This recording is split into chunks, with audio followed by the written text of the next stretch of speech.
हाय रे कालू, आज तो भूख बहुत सता रही है। काश कुछ अच्छा सा भोजन मिल जाए खाने को। गौरी, क्या भोजन भोजन कर रही हो? लाया तो हूँ मैं चने के दाने, अगर भूख लगी है तो खा लो ये।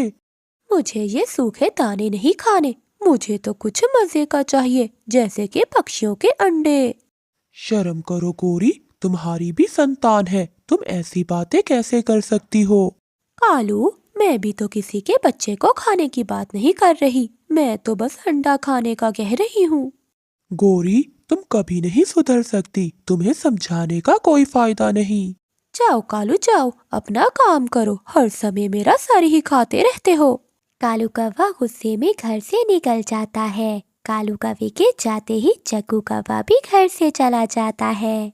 वो सीधा मिठू तोते के घर जाता है। मिठू तोता अपने घर में नहीं था। मिठू की पत्नी हरियाली अपने अंडे पर बैठी हुई थी। आंटी आंटी, जल्दी करे, मैंने अभी देखा एक इंसान मिठू अंकल को लेकर जा रहा था। आप जल्दी से जाइए, मैं बाकी पक्षियों को भी बुलाता हूँ।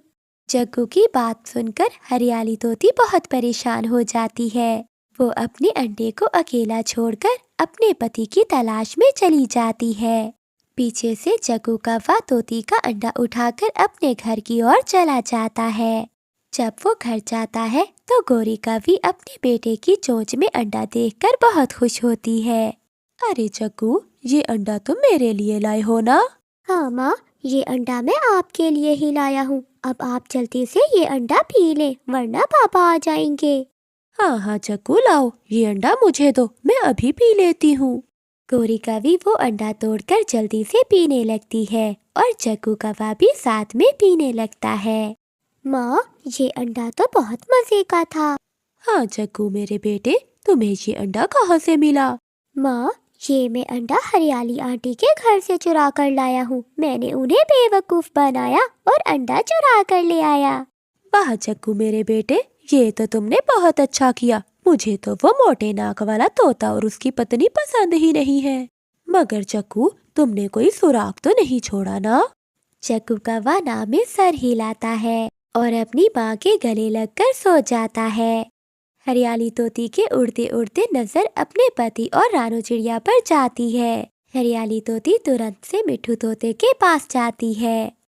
अरे मिठू जी, आप यहाँ बैठे हैं और वो इंसान कहाँ है जिन्होंने आपको पकड़ लिया था? हरियाली, मुझे तो किसी ने नहीं पकड़ा, ये तुम कैसी बातें कर रही हो?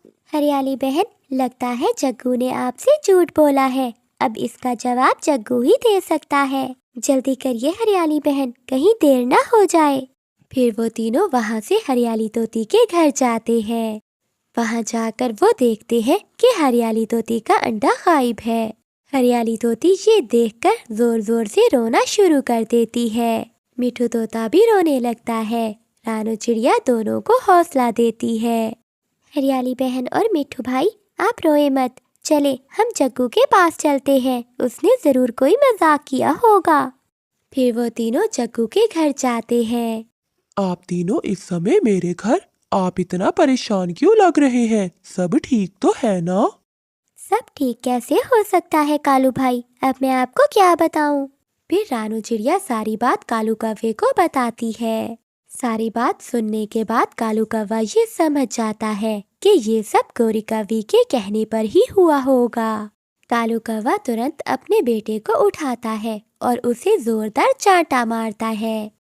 अरे कालू, तुमने मेरे फूल जैसे बेटे पर पंख उठाया, क्या कसूर है मेरे बेटे का? बस करो गौरी, बस करो, मैं तुम्हें अच्छी तरह से जानता हूँ। मैं सब समझ चुका हूँ, चली जाओ, इस घर से चली जाओ। ऐसा ना हो कि मैं तुम पर भी पंख उठा दूं, तुम तो मेरे बेटे को बिगाड़ रही हो। अरे अब क्या कालू, जो होना था वो तो हो चुका है, अब हमारा अंडा वापस नहीं आ सकता। फिर हरियाली तोती और मिठू तोता रोते हुए वहाँ से चले जाते हैं।